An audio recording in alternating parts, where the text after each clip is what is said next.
Lord of Mysteries is one of the most intriguing anime to come out. It being intriguing in a year that was stacked with a plethora of original and sequel anime is a great feat. I know it's not really an anime and that it's a donghua, but let's be real here, it's mostly people who are already anime fans that are going to be checking it out. But I digress. Lord of Mysteries shining amongst great competition is very impressive, not only from animes but also other donghua, such as another one of my favorite shows that came out this year, To Be Hero X. I'll be honest though, To Be Hero X's popularity slightly might be impressive than Lord of Mysteries, because Lord of Mysteries is an adaptation of an already popular source material, but that's not the point of this video. We are here to talk about, even though Lord of Mysteries is gaining such high acclaim, why there is a significant number of people that struggle to grasp the story. A lot of people who are having difficulties understanding the plot or even exposition, and it's kind of fascinating that this story managed to be this popular and highly acclaimed, even though it might be difficult to grasp sometimes. But before I go any further into the video, please make sure to subscribe to the channel. I talk all things manga and anime, and without further ado, let's get back into it. Lord of Mysteries is about this young lad who gets transmigrated, or in other words, isekai'd, to a whole other world. But there are a whole bunch of mysteries about this whole situation. The fact he got transported not only into a new world but also a new person's body who has just unalived themselves. And that's where we begin,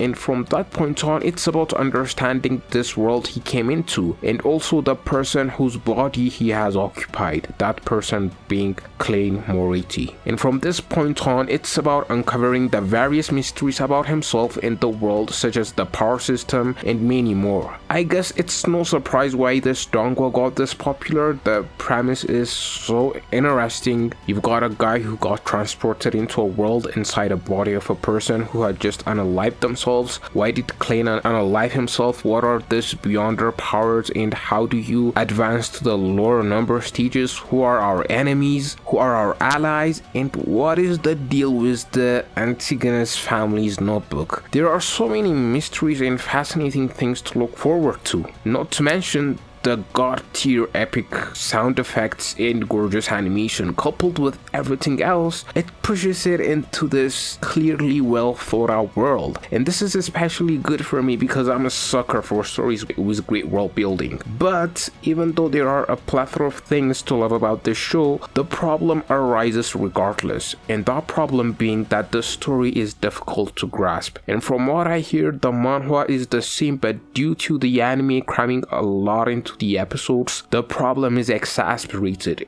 and that makes a lot of sense. It reminds me of another situation that I found to be similar with the case of Lord of Mysteries, and that being the situation of Tower of God. Tower of God is a manhwa which also has a well thought out world and power system with a lot of complexities about the world, power systems and characters to explore, but the difference here being that the anime adaptation of Tower of God was way below par compared to Lord of Mysteries. So these types of shows that have this grand world and power systems and a plethora of lore and etc. do need to be given ample amount of time, the same as their source materials, or else it will turn into a mess. But Lord of Mysteries, I feel like, somehow avoids this mess, because like I said, even though this donghua had me confused at multiple instances, I still managed to grasp it even though it was hard at times. But that is not to say I don't understand the complaints of people who find it difficult to understand, thus dropping it or not rating Lord of Mysteries as highly. Because as I said, Lord of Mysteries managed to avoid the mess or the sin that some stories commit, and even though that was the case for me, it is obvious that was not the case for others. The sin was not forgiven by these people, and I may understand why. And that sin is pushing the world building and all the mechanics of the world before the story, making us care for the characters. I'm going to be using another another story is an example to make you understand what I'm saying, and that story is Masashi Kishimoto's Samurai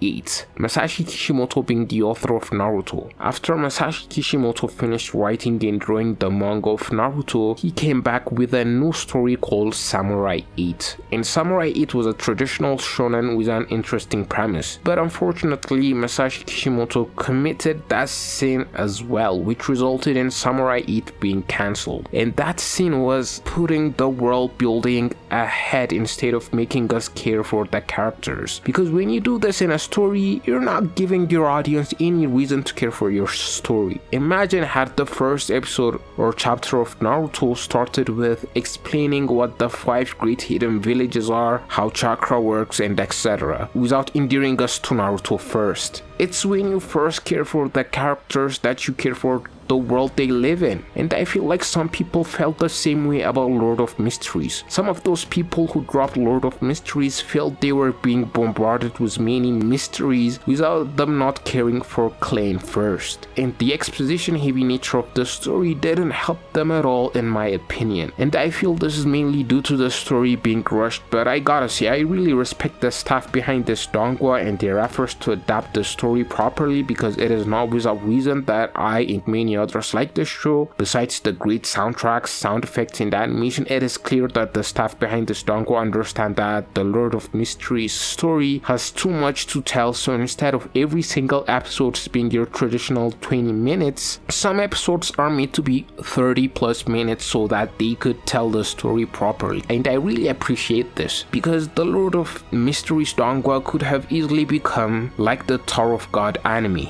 And I feel like many Korean manhwa have suffered like this. It is kind of baffling that Solo Leveling is the only good manhwa adaptation we have so far, but I digress. Lord of Mysteries production is out of this world. And when it comes to the story, an episode that made me tear up was in episode 9 when Old Man Neil was begging the Nighthawk to spare him. He mentioned how he helped Roseanne save her family, how he thought clean everything, and so on, and man, I couldn't hold back my tears during that scene. And after that, he was shot by Dunn, the Nighthawk leader, and the note flying out of his body stating the ingredients to resurrect a person, and some of it was large amounts of blood. This might make us think that he harmed people, but soon after the note reads that he will use his own blood but won't harm others. Damn, that got me in the feels. If I feel I can save her, then I shall accompany her. Episode 9 was beautiful. Also, I really love how humor is utilized in the show. My favorite comedic scenes are always when Klein goes to his other dimension, Sephira Castle, to meet the guy Mr. Hangman and the girl Miss Justice from the other parts of the world, and he acts as this omnipotent, all-knowing figure, and they are both fooled by Klein's demeanor and take him real seriously. Those scenes are very funny. It reminds me of how in the Overlord anime, the subordinates of Ainz, the main character, view him as this all-knowing genius figure, but in reality he's nowhere near as meticulous as his subordinates think him to be. And Lord of Mysteries might not be a humorous show, but the handling of humor for the type of show it is